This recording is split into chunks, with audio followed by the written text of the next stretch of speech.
আসসালামু আলাইকুম। কেমন আছেন সবাই? আমি আলহামদুলিল্লাহ ভালো আছি।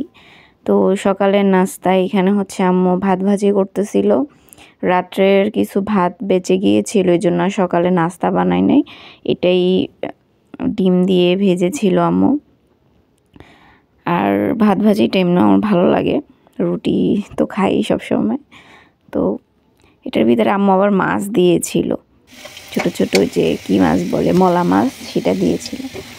তো তারপরে এখানে হচ্ছে আম্মু বাঁধাকপি ভাজি করতেছিল। তারপরে বলতে সকালে নাস্তা শেষ করার পরে আর কি, ভাত ভাজি খাওয়ার পরে এটা হচ্ছে দুপুরের জন্য রান্না করতেছে আম্মু। বাঁধাকপি আর এখানে হচ্ছে আলু টমেটো দিয়ে একটা তরকারি রান্না করবে। এটা এমনিও মানে দুপুরে খাওয়ার জন্য বা সকালে নাস্তার জন্য যায়। তো এটা হচ্ছে নতুন আলু আম্মু টমেটো দিয়ে রান্না করবে। এটা খুবই মজা খেতে। আর নতুন আলু তো খুবই অল্প সময়ে হয়ে যায়, মানে সেদ্ধ হয়ে যায়, যে আম্মু একটু ঝোলঝোলই রাখবে।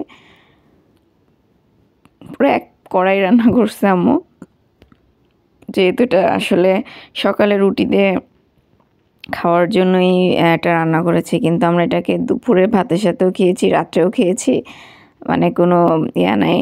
তো মানে এটা খুবই কিন্তু ভালো লাগে, আলুর দমের মতো। তো এই যে রান্না শেষ, আমার কালারটা অনেক সুন্দর আসছে এটার।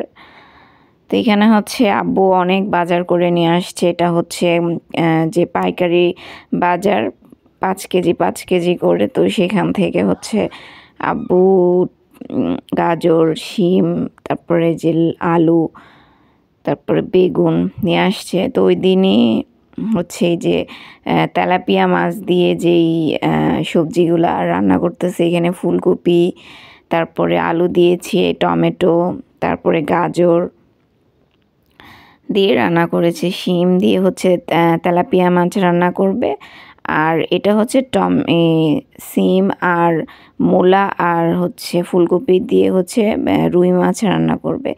আর রুই মাছ আমি খাই না, এর জন্য আমার জন্য যে এই তরকারিটা যে কি মজা হইছে, যেটা তেলাপিয়া মাছ দিয়ে রান্না করেছে। কারণ ফ্রেশ ফ্রেশ সব সবজি অল্প অল্প করে দিয়ে যে রান্না করেছি। একটু আম্মুকে বলছি যে হালকা মশলা দিয়ে মানে পাতলা ঝোল করে রান্না করতে, মানে এত মজা হইছে এটা।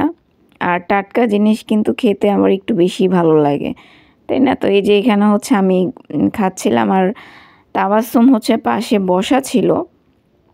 এত দুষ্টামি করতেছো, বারে বারে আমি যখন ভিডিও করতেছিলাম হাত নিয়ে আসতেছিল সামনে। আর এটা হচ্ছে সন্ধ্যার দিকে একটু পাস্তা ছিল, একটু বলতে এটাই বাসায় পাস্তা এতটুকুই ছিল। এটা আমি একটু বাঁধাকপি, পেঁয়াজের কলি, টমেটো দিয়ে রান্না করেছি, ডিম দিয়ে রান্না করেছি। পেঁয়াজের কলিটা হচ্ছে আমাদের ছাদে লাগিয়েছি আম্মু, পেঁয়াজ সেইখান থেকে।